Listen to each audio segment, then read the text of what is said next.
السلام علیکم۔ خوشی اور غمی میں خود پہ قابو پانا سیکھیے۔ خوشی میں جشن سے بہتر ہے کہ شکر ادا کیا جائے، اور غمی میں سوگ سے بہتر ہے کہ صبر کیا جائے۔ تعلق اور رشتوں کو گہرا کیسے کیا جا سکتا ہے؟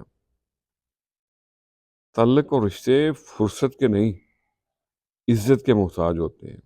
جتنی عزت آپ دیں گے اتنے ہی گہرے ہو جائیں گے۔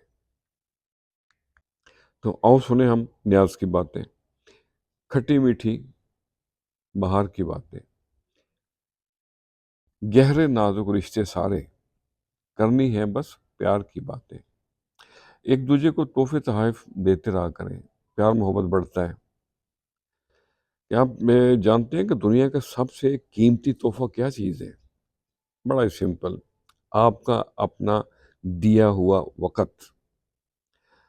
اگر کوئی آپ کو اپنا وقت دیتا ہے تو آپ اصل میں اپنی زندگی کے کچھ پل آپ کو دے دیتا ہے، جو کہ کبھی دوبارہ واپس نہیں آ سکتے۔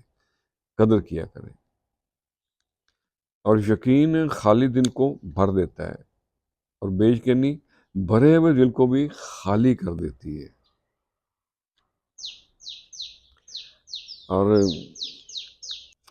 اور توبہ کے لیے کانوں پہ ہاتھ لگانا ضروری نہیں ہوتا۔ توبہ کرنی ہے تو گناہوں کو ہاتھ لگانے سے گریز کریں۔ خوش رہیں اور سب کے ساتھ آسانیوں کا سبب بنیں۔ السلام علیکم۔